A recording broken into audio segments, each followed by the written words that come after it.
नमस्कार साथियों, स्वागत है आप सभी का अपनी पाठशाला पर। मैं हूं अंकित अवस्थी। लेकिन आज का यह दिन जिस समय हम ये चर्चा आपके साथ साझा करने जा रहे हैं, जैसे ही आज सुबह के अखबारों के पन्ने खोले गए, ये सुर्खियां आंखों के नजर के सामने आई। रात 12 बजे मैसेजेस आने शुरू हो गए थे। जो उड़ीसा के हमारे विद्यार्थी हैं, उन्होंने हमें ट्विटर पर, टेलीग्राम पर टैग करके मैसेज भेजने शुरू कर दिए थे कि सर यहाँ पर एक बहुत बड़ी दुर्घटना हो गई है। पहले तो लगा कि कोई ट्रेन स्लिप हुई है पटरी से, क्योंकि बहुत लंबे समय से ऐसे हादसे सुनाई नहीं दे रहे थे। लेकिन जैसे ही इस खबर के बारे में पता चला तो एकदम सुबह से ही मूड एकदम अपसेट हो गया और ये लगा कि यार ये हो क्या गया है। अभी तक जो अखबारों में छप रहे आंकड़े हैं, क्योंकि ऑफिशियल आंकड़े हमारे पास नहीं है, अखबारों के आंकड़े, तो उसमें ये जानकारी पता चल रही है कि अब तक 233 मौतें हो चुकी हैं। और साथियों, ये भीषण हादसों में से एक है, भीषण ट्रेन हादसों में से एक है। और ऐसा हादसा जिसमें 3 ट्रेनें एक साथ आकर के टकरा गई हो। मतलब कुछ ऐसा हो रहा है कि एक ट्रेन आई है, उससे दूसरी ट्रेन टकराई है, टकरा करके एक का इंजन मालगाड़ी के ऊपर चढ़ गया, यानी कि एक साथ 3 ट्रेनें कोलाइड कर गई हैं। तो यहां पर एक बहुत बड़ा इस समय मामला पूछा जा रहा है, और वो ये पूछा जा रहा है कि अल्टीमेटली जो सरकार इतनी दिन से कह रही थी कवच सुरक्षा प्रणाली लगा ली, हमने कवच सुरक्षा प्रणाली लगा ली, अब जाकर के हमारे यहां पर एक्सीडेंट्स नहीं होंगे, उनका क्या हुआ? तो वो जो कवच प्रणाली है ना, उस पर भी अब सवालिया निशान खड़े हो रहे हैं। तो हम आपको सारे अपडेट देने की कोशिश करेंगे। हालांकि साथियों, ना तो हम समाचार पत्र हैं और ना ही न्यूज एजेंसी हैं। जो भी समाचार हम आप तक लेके आते हैं वो तमाम न्यूज चैनल से ही लेकर आते हैं। लेकिन हाँ, आपको इतना सारा ना सुनना पड़े, इधर उधर से ना देखना पड़े, तो हम उसे संकलित करके छोटे से सेशन में डालने का प्रयास करते हैं। ठीक है, तो फिलहाल के लिए जो भी खबरें हैं वो समाचार पत्र पत्रिकाओं से है। खबरों में छपा है कि उड़ीसा ट्रेन में एक्सीडेंट हुआ है, 900 से ज्यादा लोग इंजर्ड हो चुके हैं। अथॉरिटीज ने अपने द्वारा हेल्पलाइन नंबर इशू कर दिए हैं। जिस ट्रेन के बारे में सबसे ज्यादा चर्चा हो रही है दैट इज कोरोमंडल एक्सप्रेस। और दुर्भाग्य यह है कि यह ट्रेन एक बार पहले भी, आज से लगभग 12-13 साल पहले भी, इस ट्रेन का ही एक बार एक्सीडेंट पहले भी हुआ है। 233 लोग मरने की खबर है, 900 से ज्यादा लोग इंजर्ड होने की खबर है।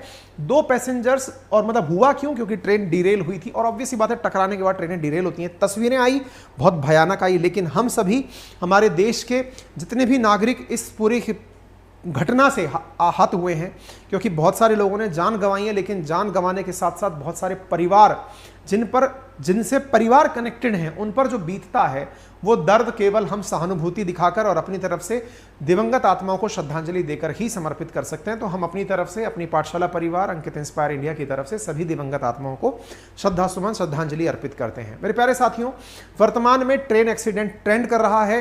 जैसा स्वाभाविक सी बात है कि जब ट्रेन एक्सीडेंट होता है तो ट्रेन एक्सीडेंट होने पर रेल मंत्री से, जिनकी जिम्मेदारी है कि ट्रेन सुचारू रूप से चले, ट्रेन एक्सीडेंट्स ना करें, उनसे यह पूछा जा रहा है। तो संभव है कि उनसे इस्तीफे की मांग की जाए कि आपके समय में यह हो कैसे रहा है। तो ट्रेन एक्सीडेंट फिलहाल के लिए नंबर 1 पर ट्रेंड कर रहा है।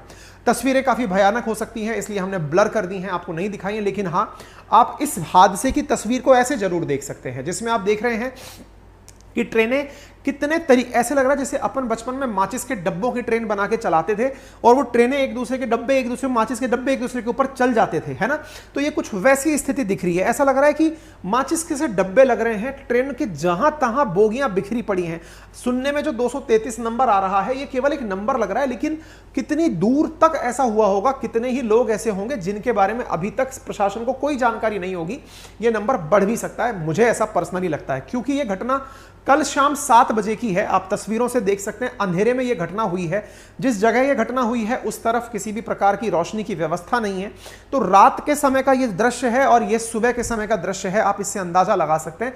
सब सरप्राइजिंगली आप देखें तो इंजन जो है ना, वो एक ट्रेन के ऊपर चढ़ा हुआ है, और वो दूसरी ट्रेन, दूसरी तरफ लाइन पर गई हुई ट्रेन है, उस पर चढ़ा हुआ है। सुबह के समय में ये जो दृश्य आपको दिख रहा है, जहां पर कि लोगों को निकालने की खबरें दिखाई दे रही हैं, तस्वीरें दिखाई दे रही हैं, सभी भारतवासी इस समय एकदम स्तब्ध हैं और इस बात से आशंकित हैं। और साथियों, ऐसा होता है कि जब भी आप किसी दुर्घटना के बारे में सुनते हैं तो लाखों यात्री हमारी ट्रेन में सफर करते हैं, और उनका यात्रा पर विश्वास होना ही सबसे बड़ा विश्वास होता है कि भाई हम ये मान करके ही यात्रा करते हैं कि हमारी यात्रा सुरक्षित रहेगी।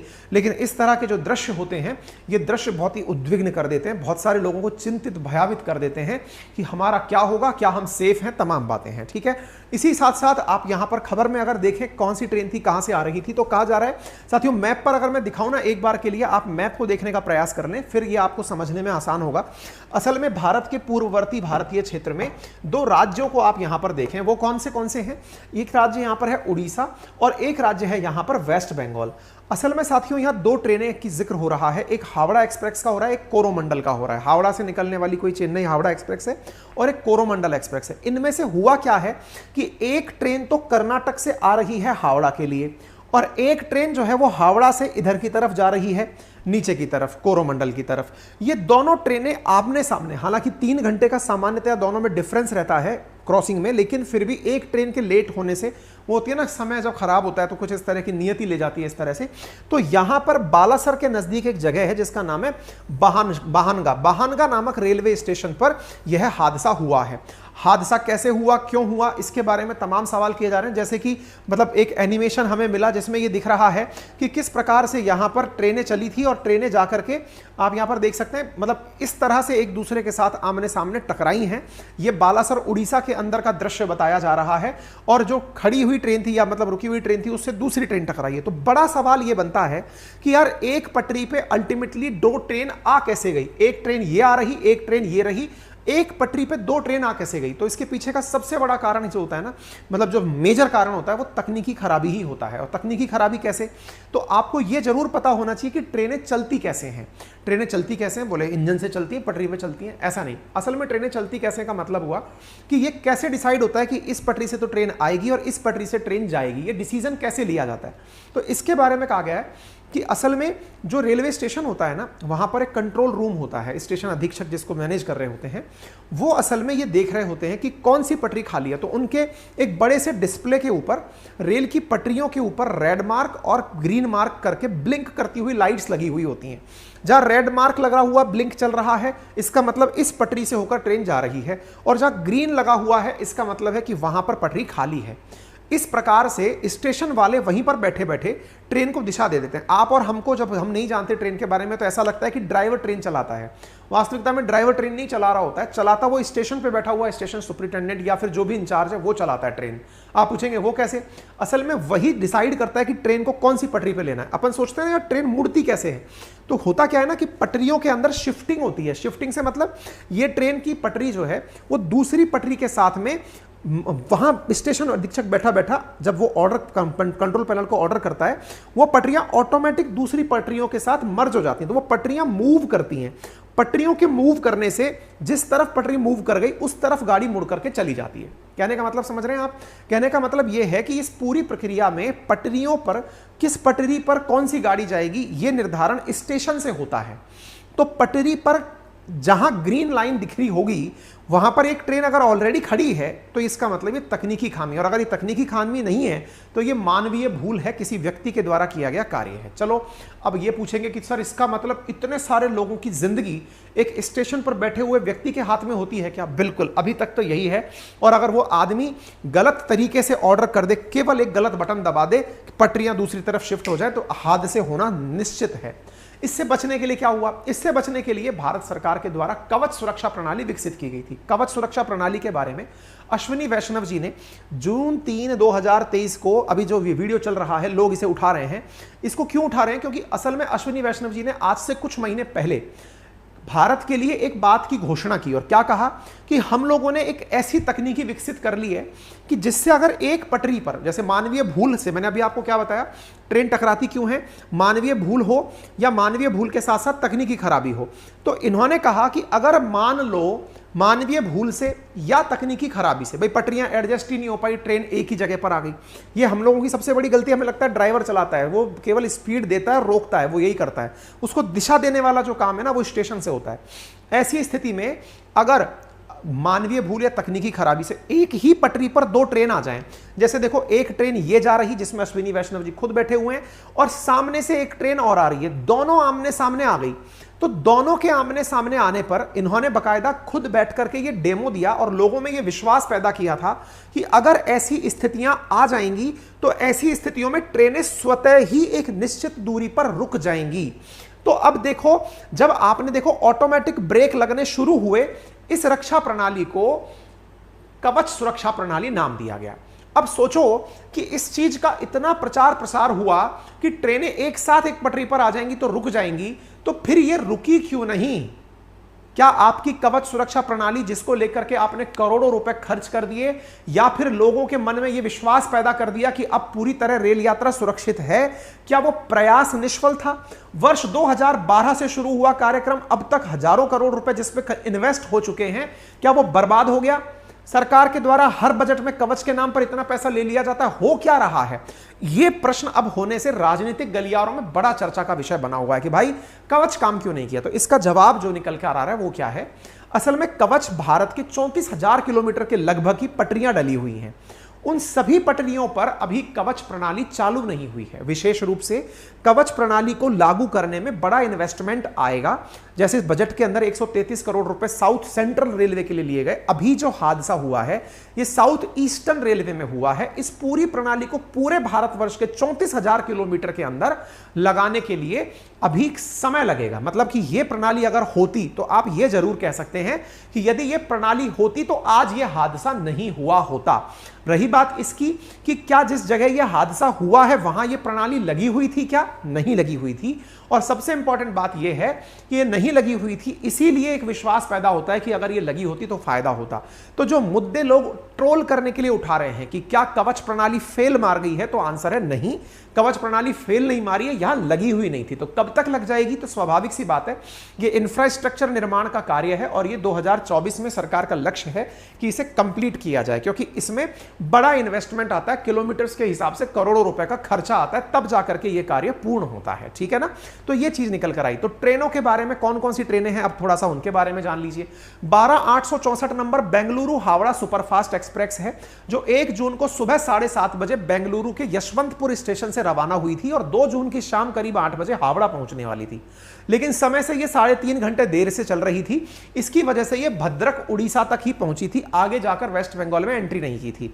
वहीं दूसरी ट्रेन जिसका नाम शालीमार चेन्नई एक्सप्रेस है, ये कोरोमंडल एक्सप्रेस 2 जून को दोपहर 3:30 पर हावड़ा से चली थी, यानी पश्चिम बंगाल से चली थी, और 3 जून को शाम 4:50 के आसपास चेन्नई सेंट्रल रेलवे स्टेशन पहुंचने वाली थी। ऐसी स्थिति में 6:37 पर यह बालासर पहुंची। तो दोनों ट्रेनें आमने सामने आ रही थी और ऐसी स्थिति में बाहनगा बाजार नामक स्टेशन पर यह आमने सामने आ गई और बड़ा हादसा हो गया। प्रत्यक्षदर्शियों ने अपने द्वारा जो बताया वो भी आप सुन सकते हैं। एक बार के लिए मैं ऑडियो क्लिप ऑन कर देता हूं, आप सुन लीजिएगा।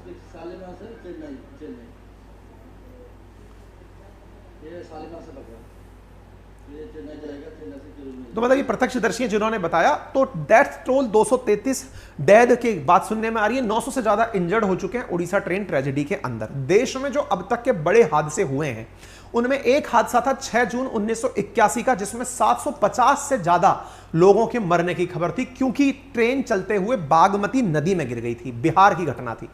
इसके बाद 20 अगस्त 1995 को 305 लोगों की मौत हुई थी। कहां पर? कालिंदी एक्सप्रेस से पुरुषोत्तम एक्सप्रेस टकरा गई थी 1995 में। ऐसी ही फिर अगस्त में ब्रह्मपुत्र मेल उत्तर रेलवे के कटिहार डिवीजन में अवध असम एक्सप्रेस से टकरा गई, जिससे 285 लोगों की मौत हुई थी। ऐसे 26 नवंबर 1998 में 212 लोगों की जम्मू तवी सियालदा एक्सप्रेस पंजाब के गोल्डन टेम्पल से टकरा गई, इतने लोगों की मौत हुई। निश्चित ही ये जो दुर्घटना हुई है ना, ये इन टॉप 4 में छोड़िए, मुझे ऐसा लग रहा है कि नंबर्स अभी बहुत ऊपर तक जाएंगे, क्योंकि अभी दिन निकला है। लोग अभी उनको जो घायल हैं, 900 लोग घायल भी हैं, लोग अभी निकाले जाएंगे। बुरी हालत है, मतलब सोच करके ही एक बार में हृदय मतलब विचलित हो जाता है। पश्चिम बंगाल के मुख्य सचिव एच के द्विवेदी जी ने कहा है कि राज्य सरकार मंत्री मानस भुइया और सांसद डोला के नेतृत्व में टीम भेज रही है, क्योंकि पश्चिम बंगाल की तरफ से भी लोग जा रहे थे, इधर तमिलनाडु की तरफ ट्रेन आने वाली थी, तो उन सब की तरफ से अपनी तरफ से बातें आ गई हैं। कोरोमंडल ट्रेन का पहले भी 14 साल पहले एक्सीडेंट हुआ था, तो ये एक मतलब दुर्भाग्यपूर्ण घटना है। आज ही के दिन वंदे भारत ट्रेन का इनॉग्रेशन होना था गोवा और मुंबई के बीच में, उसे टाल दिया गया है। बंगाल से जाने वाली जितनी भी ट्रेनें हैं दक्षिण भारत के लिए, उन्हें सबको होल्ड कर दिया गया है। लोगों के लिए मतलब जितनी भी खबरें मिल रही हैं वो पूरी तरह अपडेट होती जा रही हैं। आप देख सकते हैं ह्यूमैनिटेरियन इनिशिएटिव लेते हुए सारे प्रयास मतलब फोर्सेस के द्वारा किए जा रहे हैं, आप उन्हें यहां देख सकते हैं। एनडीआरएफ की टीम यहां पहुंच चुकी है, पूरे प्रॉपर तरीके से यहां काम कर रही है। जो रेल मंत्री हैं उनके द्वारा भी यहां पर बताया कि वो जल्दी ही उड़ीसा पहुंच रहे हैं और उनके द्वारा स्पीडी रिकवरी के लिए ईश्वर से प्रार्थना की जा रही है और जो भी जरूरी होगा वो कार्य करने के लिए सभी नेताओं के द्वारा, राष्ट्रपति के द्वारा, प्रधानमंत्री के द्वारा, राहुल गांधी जी के द्वारा, अरविंद केजरीवाल जी के द्वारा, इवन यूनाइटेड नेशंस के अंदर जो प्रेसिडेंट है उन तक के द्वारा इसके ऊपर अपनी संवेदनाएं व्यक्त की गई। दुनिया भर से इस घटना के ऊपर अपनी संवेदनाएं आ रही हैं। दुनिया भर के देश इस घटना पर स्तब्ध हैं और इस घटना पर अपने द्वारा तरह तरह की चीजें दे रहे हैं। अभी तक के जो अपडेट आ रहे हैं उसमें से 2 लाख रुपए प्रधानमंत्री जो नेशनल रिलीफ फंड है उसके अंदर से जो भी नेक्स्ट जो लोग हैं उनको दिए जाने की बात हुई है और इंजर्ड लोगों को 50,000 रुपए देने का निर्णय लिया गया है। और इसमें यहां भी किया गया है एक और चीज, कंपनसेशन के साथ बढ़ाते हुए कहा गया है कि 10 लाख रुपए कैश दिए जाएंगे, मतलब इन केस ऑफ डेथ, अगर डेथ हो जाती है तो 10 लाख रुपए दिए जाएंगे और 2 लाख रुपए मतलब 50,000 रुपए माइनर इंजरीज के लिए। तो एक तरह से जो भी घायल हुए हैं और जो भी मृत परिवारजन है उन सबके लिए सरकार के द्वारा अपनी तरफ से घोषणाएं कर दी गई हैं। तो मैंने ये कारण बता दिया ट्रेनें एक दूसरे के साथ कैसे आ जाती हैं और अब राजनीति होना भी स्वाभाविक है। तो रेल मंत्री से नैतिक आधार पर इस्तीफे की मांग की जा रही है कि आप अपने पद को छोड़ दीजिए, लोग इसके लिए मांग कर रहे हैं। चूंकि कवच के नाम पर लोग इन्हें ट्रोल कर रहे हैं कि आपने कवच में काम क्यों नहीं किया, तो मैंने आप लोगों को बता दिया है कि कवच का क्या असल में स्टैटिक्स है, कितने किलोमीटर तक लगना है, क्या कुछ है। आप इधर देख सकते हैं 2022 के यूनियन बजट में यह अनाउंस किया गया था और 2000 किलोमीटर रेल नेटवर्क को प्लान किया गया था वर्ल्ड क्लास टेक्नोलॉजी कवच के साथ 2022 के अंदर। तो अभी 23 चल रहा है, 23 के मध्य में आप हैं। साथ में इस चीज को धीरे धीरे और ऐड किए जाने की बात है। मैं आपको बता दूं देश के अंदर जितनी भी रेलवे जोन्स हैं उनमें से साउथ ईस्टर्न जोन के अंदर यह घटना हुई है। असल में साउथ सेंट्रल जोन के अंदर रेलवे ने कवच लगा भी दिया है, ठीक है ना। तो कवच हमारे 34,000 किलोमीटर की यात्रा में लगना है, लेकिन अभी तक बहुत ही लिमिटेड एरिया के अंदर लगा है। अगर यह सिस्टम लग जाता है, यानी कि ट्रेन की जो प्रोटेक्शन और वार्निंग सिस्टम जिसका नाम कवच है, अगर ये लग जाता है तो आने वाले समय में ऐसी दुर्घटनाओं को रोका जा सकेगा। उम्मीद है आप सभी लोग इस जानकारी से संतुष्ट होंगे। बाकी हम सभी आप सबके साथ मिलकर सभी को कंडोलेंसेस देते हैं और ईश्वर से प्रार्थना करते हैं कि सबको हौसला दे इस क्षण में जिन्हें बहुत ज्यादा अपनों को खोया है। सरकार के द्वारा हेल्पलाइन नंबर जारी कर दिए गए हैं। अगर आपको भी चिंता है तो आप इन नंबर को देख करके अपने किसी प्रियजन और किसी चिंता है तो इन हेल्पलाइन नंबर से आपको वहां के बारे में जानकारी मिल जाएगी। तो उम्मीद है मेरे सभी साथियों को जो अपडेटेड जानकारी देनी थी वो हमने देने का प्रयास किया है। अगर आपको ये जानकारी पसंद आई हो तो अपने साथियों से साझा करें। चैनल पर नए हैं तो सब्सक्राइब करें। मेरे प्यारे साथियों, हमारा पूरा अपनी पाठशाला परिवार, अंकित इंस्पायर इंडिया, सभी साथी मिलकर के भावपूर्ण श्रद्धांजलि अपनी तरफ से अर्पित करते हैं। और जो मेरे प्यारे साथी हमारे साथ जुड़ करके नटराज बैच में ऐड होना चाहते हैं आरएस फाउंडेशन के लिए, उनसे एक केवल इंफॉर्मेशन साझा करनी है कि एज पर कमिटमेंट मैंने आपसे कहा था कि 7 दिन तक ही हमारे एडमिशंस होंगे प्रशासनिक सेवाओं के लिए जो बैच चालू किया है हमने उसमें, और उसमें से हमने सब्जेक्ट वाइज अब तक शायद 6 सब्जेक्ट के डेमो वीडियो भी अपलोड कर दिए हैं। आप जाकर के डेमो वीडियो देख लीजिएगा। मैंने 3 तारीख तक का कमिटमेंट लिया था, 3 तारीख होने में अभी समय है पूरा होने में, तब तक लगभग 8 से 10 डेमो वीडियोस हम लोग वहां अपलोड कर देंगे अलग अलग सब्जेक्ट्स के। क्योंकि ऑफलाइन के टीचर्स को मैं ऑनलाइन लेके आया हूं तो वो ऑफलाइन के अंदाज में ही आपको वहां पढ़ाएंगे, प्रॉपर तरीके से प्रीलिम्स और मेंस की तैयारी कराएंगे, जिसमें कि 17 सब्जेक्ट्स को एक ही जगह पर कंप्लीट कराया जाएगा, जिसकी फीस 15,000 रुपए है। लेकिन ये 7 तारीख तक हमने 7500 रुपए फीस में आपको उपलब्ध कराया है। आप वहां से जाकर के अगर चाहें तो प्रीलिम्स और मेंस का फाउंडेशन बैच ज्वाइन कर सकते हैं। और जो साथी हमारे साथ में जुड़ करके करंट अफेयर्स की मंथली मैगजीन लेना चाहें उनके लिए भी ई बुक वाला ऑप्शन ओपन हो गया है। 7 तारीख तक ही आपके लिए मई की करंट अफेयर की बुक उपलब्ध कराई जा रही है। आप जाकर मात्र 30 रुपए में पूरे 1 महीने का ई बुक डाउनलोड कर सकते हैं, ठीक है। अपनी पाठशाला एप्लीकेशन का लिंक कमेंट बॉक्स में और डिस्क्रिप्शन में दिया गया है। ये मोबाइल एप्लीकेशन एंड्रॉइड के लिए, आईफोन के लिए और विंडो यानी लैपटॉप के लिए उपलब्ध है। आप इन्हें यहां से लेकर एक्सेस कर सकते हैं। आपका समय शुभ हो। धन्यवाद।